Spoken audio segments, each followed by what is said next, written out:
So what is your typical week like? Me? Yeah. Like, you know, people have a routine, a traditional routine.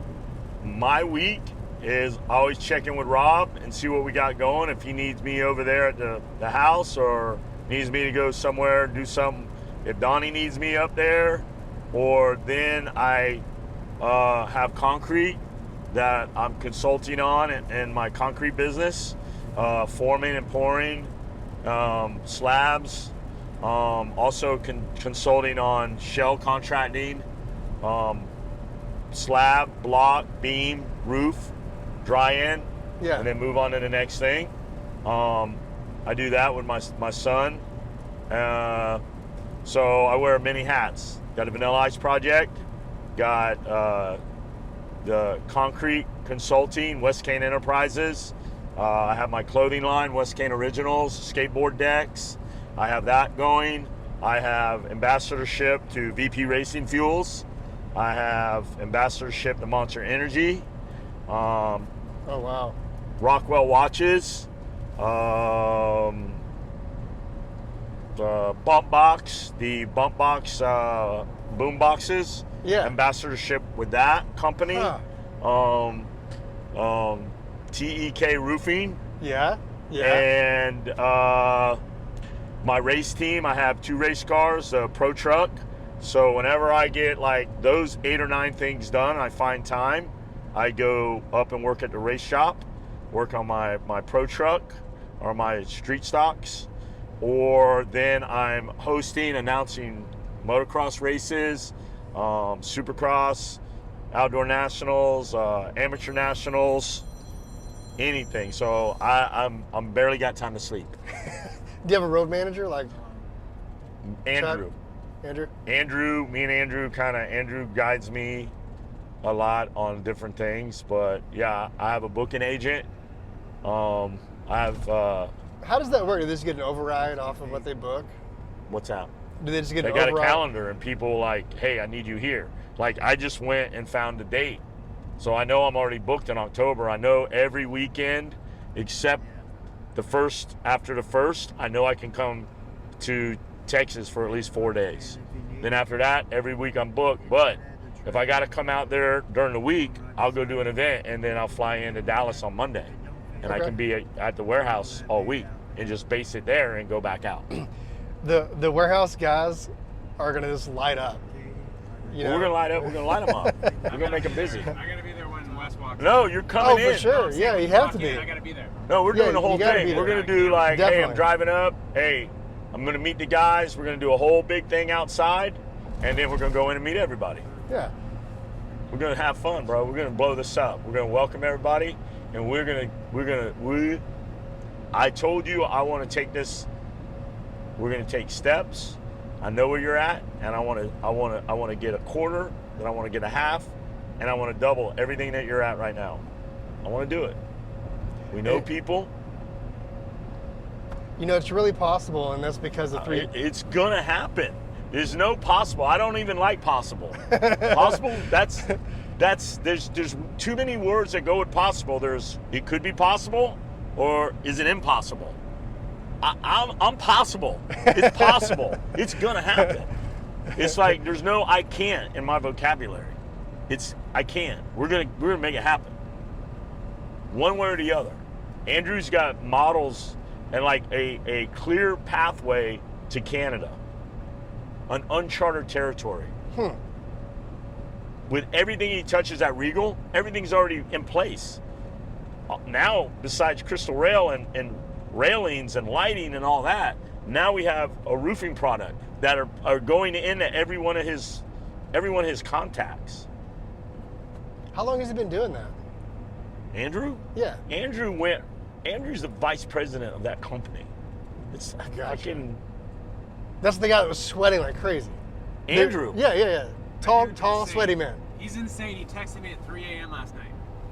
You met him. You met Andrew. Yeah, no, I know. You know how I met had meetings Andrew? with him at 3 in the morning. Hey, Andrew, Dead listen. serious. We were doing that season 8 house, and I had somebody collared up, and I looked over, and I don't know what happened, Donnie. I had somebody jacked up against a wall, And you were with Kate and Andrew putting in the lightings in off that bedroom, right?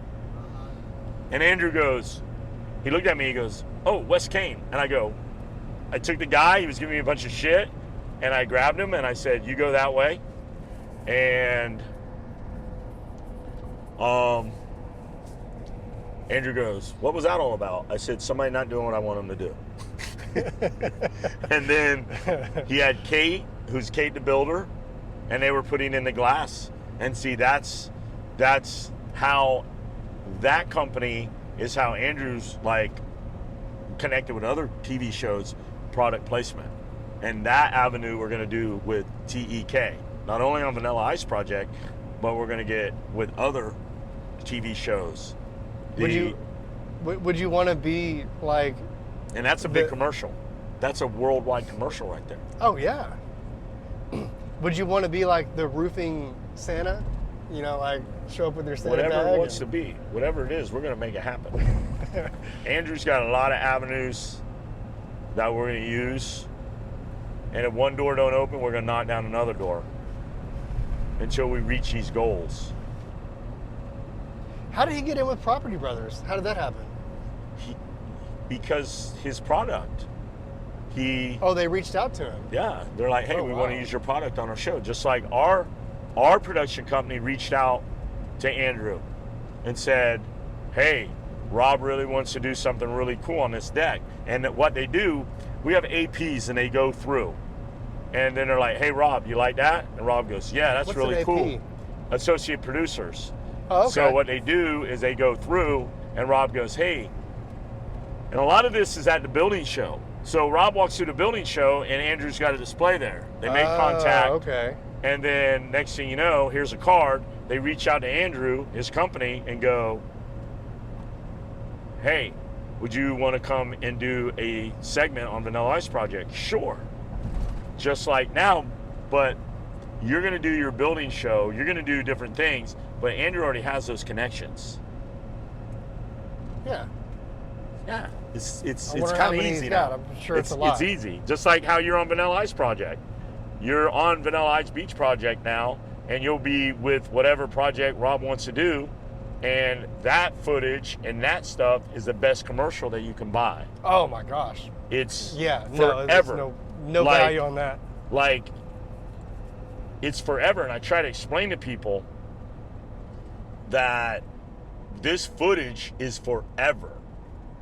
It doesn't go away. It's not a commercial that's not paid for no more, and you pay for 6 months and it's over. Yeah, it stays there.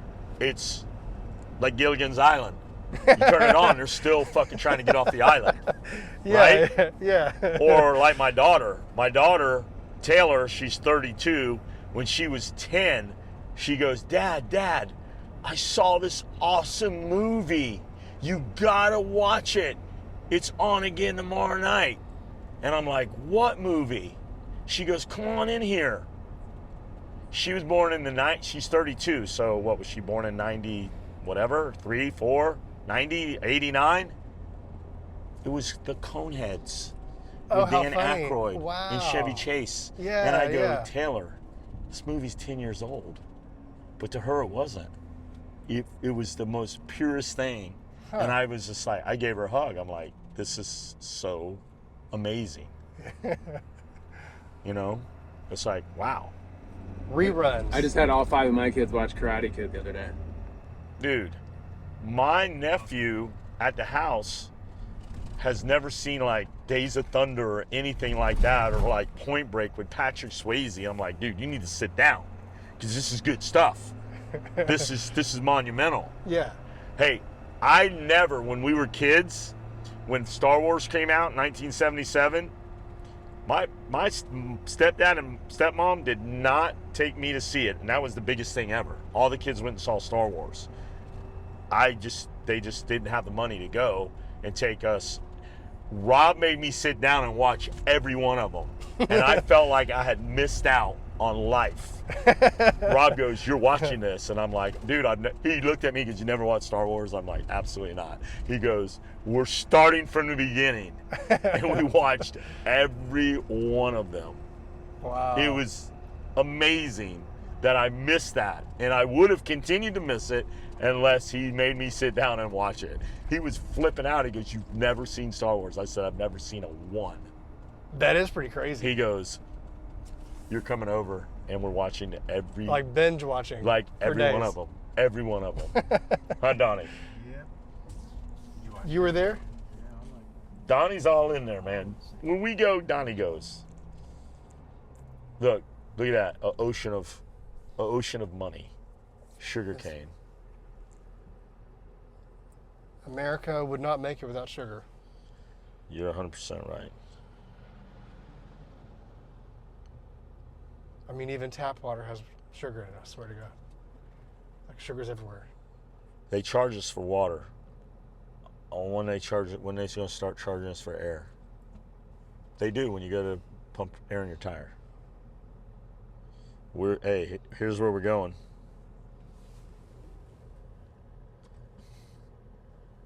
We're going way down there. And we are right here. That's where Donnie has planned. Donnie has been out here at night hiding people out here in the bushes. You gotta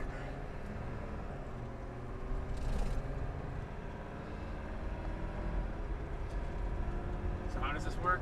Like we stay on a flatbed and you guys just shoot in the water or what? We got a spot. We got a spot. You and shoot with guns, like. we're gonna get them when they come up on the bank. Okay. We're not jumping in there and like. If we get Manhandling one them? about as long as this truck, that's the last thing you want to do. Because Andrew honestly told me to not let nothing happen to you. He goes, "You and Donnie better sacrifice your lives for Austin." And now I got Zach. We gotta make sure Zach's all good. Gotta get Zach. Zach and Austin Martin. You gotta roll those windows up.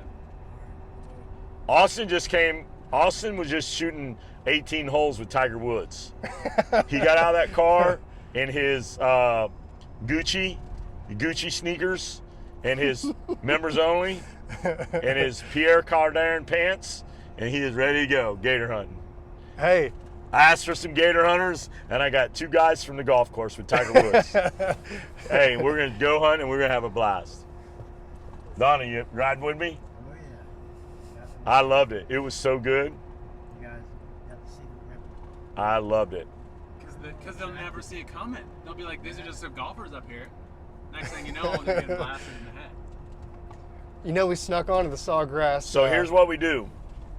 Uh, You take the pole, and you snag them, and you reel them in. Now, they come to the shore kind of easy.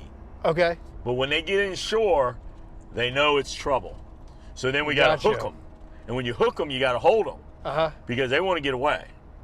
So They're we're like the meanest, nastiest, gnarliest thing in the world, and they're trying to bite, claw, whatever, because they know something's up. So then we got a bang stick, and a bang stick is like what they use underwater. Like if you see a shark, you hit it with a bang stick, or so it has a 357 shell in it, and you just poke it, and it goes bam, and it shoots the shell. So once we get them over and wrestle them around a little bit, get them on the shore, get them all set, then we go boom, and we take them down. And then we all got to get down there and pick them up, throw them back in the truck. We have 2 of them. Okay. So this is, I need to bring my balls with me. That's what you're saying.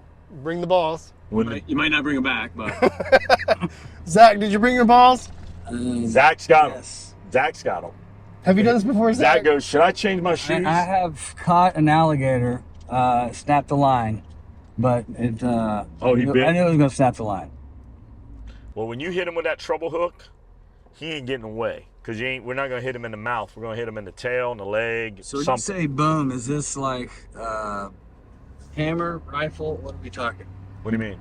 It's we hook them, we bring them in, and then we hit him with the bang stick. It's on a banks. Okay, so that's it's on a stick and bag. okay. So that's the same as the it shoots Louisiana something out. How does that work? 12 gauge shotgun, Louisiana. whatever type bullet fits in the end, you just hit him with it and it just automatically fires. You have to get him like in the head so he's dead right away, or how does that work? Yeah, you hit him right in the middle of the You got to head. hit him right in the He's head. dead. Kill that thing. Yeah, if not, you gotta break out the If not, then trusty we gotta 22 go and in the knock him right out. combat. He's got Bowie now. Yeah. most of the time we use a ball peen hammer. How many times have you been alligator hunting? in my whole life? Yeah. A shit ton. For real? I used to put them It's on like the breathing. floorboard here. Yeah. They can come alive. Yeah, Come shoot alive. them in the front seat. Yeah, I've seen the Florida life. Big fish. What's the Not really the Minnesota closest life, call? Four-legged had fish. With Gator a big hunt? cat. With an alligator? Yeah. And big teeth. And big teeth. We had about a 5-footer across the floorboard, like under our feet, shot it in the head, and then we were going down the road, and it was just knocked out, and it came alive in the front of the cab, and it was a single cab truck. So I was like sitting where you were sitting, and his head was there, and when he opened up like that, my buddy was driving like this, and I was behind him. Yeah. I was behind him. I weighed like 140 pounds, but I was behind him and the glass window. And then we pulled over and had to shoot it again. Then there was another time we had one. It was an F-250. We had it in the back seat, and they used to have a gas tank back there. And we were both leaning like this, and the seat was like that. And he fucking rolled out. He was rolling out to come out. And his arm went up and was out the back window. And then we drove to, they called it the slaughterhouse because they used to butcher cows there for Lion Country Safari. And we pulled it out, and it was alive. And it was like a 7-footer, and we had to shoot it there. So But, we need to check its pulse and make sure that it's completely, yeah. passed away. Awesome. How are you feeling about it? Tell us, this is your first time gator hunting? Well, we have a good commander-in-chief, and I feel safe now. Have you ever done this I'm a before? little worried, but I know if something happens, Wes is gonna jump in, save the day. I'm Feel going it. to do my Feel best. So you were on the fence like throughout the last week as far as coming here. Tell us about that process and what made you pull the trigger. What made me pull the trigger? You made me pull the trigger. You forced me to pull the trigger. By annoying you? You're Too pretty much. much like, if you don't go, I hate you. You didn't say it that way, but that's what you meant. No, I didn't mean it that way. But tell about the story about what the one line that I gave that made it make sense. I don't have it memorized. I have it written down, but it's If you were to talk to yourself 5 years ago. Oh, that's what it was. That's what it was. He sent me this quote, and it says, "You only live once, but if you do it right, once is enough." Well, I also said, like, if you were to go back in time and tell yourself 5 years ago, hey, I have a chance to go alligator hunting with Wes Kain. Oh, I no don't doubt know if about I'm it. going to go. Remember no, that one? No doubt about it. I'd be there.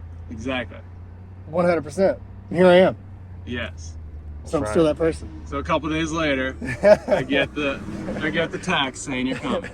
The only reason I even thought about not going was only because we've been on vacation and for a week, and then before that we were over there with y'all at the flip house, Yeah. and then before that we were doing something else. What did Chelsea think about it when you presented this opportunity? She's always pushing me. She was good with it? Oh yeah, she's always pushing me. That's Because she awesome. knows. She knows. She knew it was a cool opportunity. Oh yeah, absolutely. That's great. Sounds like a great wife. 100%. Couldn't do it without her. John Voss.